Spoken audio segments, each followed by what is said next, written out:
तो हाल ही में कुछ ऐसा हुआ है जिसने सबको थोड़ा चौंका दिया है। प्रधानमंत्री की तरफ से कुछ बेहद खास अपीलें आई हैं और गौर करने वाली बात यह है कि ये कोई आम राजनीतिक बयान नहीं है। इनका सीधा कनेक्शन हमारी रोजमर्रा की जिंदगी और दैनिक आदतों से है, और इसका मकसद देश की अर्थव्यवस्था और विदेशी मुद्रा भंडार को बचाना। अब सबसे बड़ा सवाल जो सबके मन में आ रहा है वो ये है कि आखिर देश के प्रधानमंत्री लोगों से 1 साल तक सोना ना खरीदने के लिए क्यों कह रहे हैं। मतलब सोचने वाली बात है ना।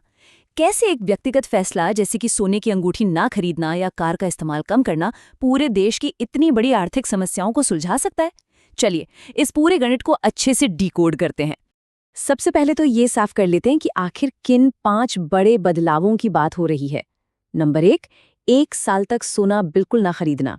दूसरा, पेट्रोल डीजल का इस्तेमाल कम करके पब्लिक ट्रांसपोर्ट लेना या हो सके तो वर्क फ्रॉम होम करना। तीसरा है रिफाइंड और खाने के तेल का इस्तेमाल घटाना। चौथा, बेवजह विदेशी यात्राओं या शादियों के लिए विदेश जाने से बचना। और पांचवां, किसानों से रासायनिक खाद छोड़कर प्राकृतिक खेती की तरफ मुड़ने को कहना। इन सारी अपीलों के पीछे का असली कारण एक बहुत ही चौंकाने वाला नंबर है, $691 बिलियन।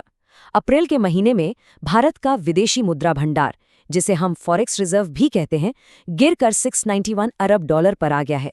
और सच कहें तो लगातार कम होता हुआ ये खजाना ही वो मेन रीजन है जिसकी वजह से इतने बड़े कदम उठाने की बात कही जा रही है। अब ये विदेशी मुद्रा भंडार का खाली होना असल में क्या बला है, इसे ऐसे समझते हैं। जब भी हम विदेशों से कोई सामान खरीदते हैं तो पेमेंट डॉलर में करनी पड़ती है, तो डॉलर देश से बाहर जाता है। इसका नतीजा हमारी अपनी करेंसी यानी रुपया कमजोर पड़ने लगता है। हाल ही में डॉलर के मुकाबले रुपया 95 का आंकड़ा पार कर गया है। इसका सीधा सा मतलब ये है कि आगे चलकर हर आयातित सामान और भी महंगा होने वाला है। ये एक ऐसा भंवर है जो पूरी अर्थव्यवस्था पर भारी दबाव डालता है। तो आखिर देश का इतना सारा पैसा जा कहाँ रहा है? वित्तीय वर्ष 2026 के अनुमानित आयात बिल पर गौर करें तो ये $775 बिलियन का है। और मजे की बात देखिए, इसमें से सिर्फ 4 चीजें, कच्चा तेल 134.7 बिलियन, सोना 72 बिलियन, खाने का तेल 19.5 बिलियन और फर्टिलाइजर्स $14.5 बिलियन खा जाते हैं। अगर हिसाब लगाएं तो कुल आयात का 31% से ज्यादा हिस्सा सिर्फ और सिर्फ इन 4 चीजों पर ही खर्च हो रहा है। चलिए अब आते हैं सोने की समस्या पर और देखते हैं कि कैसे ये एक $36 बिलियन का समाधान बन सकता है। ये समझना बहुत जरूरी है कि एक आम इंसान की खरीदारी पूरे देश के व्यापार को कैसे असर करती है। देखिए, भारत खुद सोना नहीं बनाता, लगभग सारा का सारा सोना बाहर से ही आता है, और फिलहाल हम $72 बिलियन का सोना आयात कर रहे हैं। अब सोचिए, अगर देश के लोग सिर्फ 1 साल के लिए अपनी सोने की खरीदारी आधी कर दें, मतलब सिर्फ 50% की कमी ले आएं, तो देश के सीधे सीधे $36 बिलियन बच सकते हैं। ये विदेशी मुद्रा भंडार के लिए एक बहुत ही बड़ी और तुरंत मिलने वाली राहत होगी। इसके बाद बात करते हैं ईंधन की। देखते हैं कि ईंधन का ये डोमिनो इफेक्ट आखिर कैसे काम करता है। सोना खरीदना तो फिर भी हमारी मर्जी है, लेकिन पेट्रोल डीजल तो एक बेसिक जरूरत है ना। दुनिया भर के बाजारों में कच्चे तेल की कीमत $70 प्रति बैरल से उछलकर $103 तक जा पहुंची है, और भारत अपनी जरूरत का 89% तेल बाहर से ही मंगवाता है। अब ये महंगाई का चक्र चलता कैसे है? स्टेप 1, कच्चे तेल की कीमत बढ़ती है। स्टेप 2, इसकी वजह से ट्रांसपोर्टेशन का खर्च बढ़ जाता है। और स्टेप 3, इसका सीधा असर हर घर की रसोई पर पड़ता है, क्योंकि सब्जियां, दूध और रोजमर्रा का राशन सब कुछ महंगा हो जाता है। ये एक ऐसा डोमिनो इफेक्ट है जिससे बच पाना लगभग नामुमकिन है। अर्थव्यवस्था से डॉलर को बाहर जाने से रोकने का एक और तरीका है विदेशी यात्राओं में कटौती। आज के समय में अगर कोई साउथ ईस्ट एशिया की ट्रिप पर जाए तो 1.5 लाख रुपए तक का खर्चा आ जाता है, और यूरोप या अमेरिका की यात्रा हो तो 2 लाख रुपए से भी ज्यादा। अब रुपया कमजोर होने से न सिर्फ ये छुट्टियां और विदेश की पढ़ाई महंगी हो रही है, बल्कि देश का कीमती डॉलर भी बड़ी तेजी से हमारी मुट्ठी से फिसल रहा है।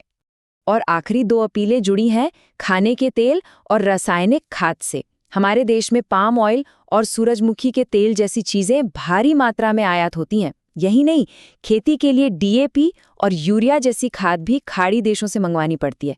अब इन्हें कम इस्तेमाल करने के पीछे का सीधा सा अर्थशास्त्र ये है कि इससे हमारा विदेशी मुद्रा भंडार बचेगा और बोनस के तौर पर तेल कम खाने से सेहत अच्छी रहेगी और प्राकृतिक खेती से पर्यावरण को भी फायदा होगा।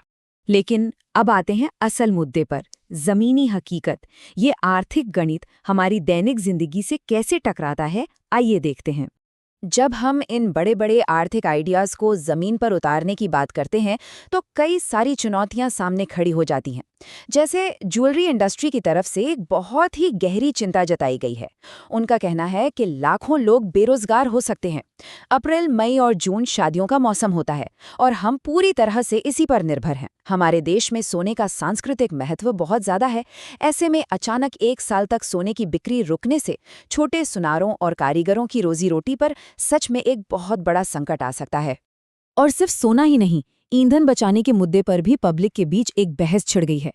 एक तरफ आम जनता से ये अपील की जा रही है कि गाड़ियां छोड़कर बस, मेट्रो या साइकिल का इस्तेमाल करें, लेकिन वहीं दूसरी तरफ ये सवाल भी उठ रहा है कि क्या राजनेताओं के बड़े बड़े रोड शो और गाड़ियों के लंबे काफिले बंद नहीं होने चाहिए। कई लोगों का मानना है कि ऐसे मामलों में लीडर्स को खुद आगे आकर मिसाल कायम करनी चाहिए। और अगर मान भी लें कि सब लोग पब्लिक ट्रांसपोर्ट अपनाने के लिए तैयार हो जाएं, तो ज़मीनी हकीकत की एक और बड़ी चुनौती सामने आती है। बड़े शहरों में मेट्रो और बसें पहले से ही खचाखच भरी रहती हैं। ऑफिस टाइमिंग के दौरान तो वहाँ खड़े होने तक की जगह नहीं होती। ऐसे में अचानक से लाखों नए मुसाफिरों को उन्हीं बसों और ट्रेनों में फिट करना मौजूदा इंफ्रास्ट्रक्चर के हिसाब से लगभग नामुमकिन सा लगता है। उधर किसानों की भी अपनी अलग ही चिंताएं हैं। अगर वे एकदम से डीएपी जैसे रासायनिक खाद का इस्तेमाल बंद कर दें और प्राकृतिक खेती शुरू कर दें, तो उन्हें डर है कि उनकी फसल की पैदावार अचानक से गिर सकती है। और सबसे बड़ी दुविधा तो ये है कि बिना किसी पक्की एमएसपी यानी न्यूनतम समर्थन मूल्य की गारंटी के पैदावार घटने का ये पूरा का पूरा वित्तीय नुकसान अकेले बेचारे किसान को ही सहना पड़ेगा। तो ये सब देखने के बाद हम अपने आखिरी और सबसे अहम सवाल पर आ जाते हैं।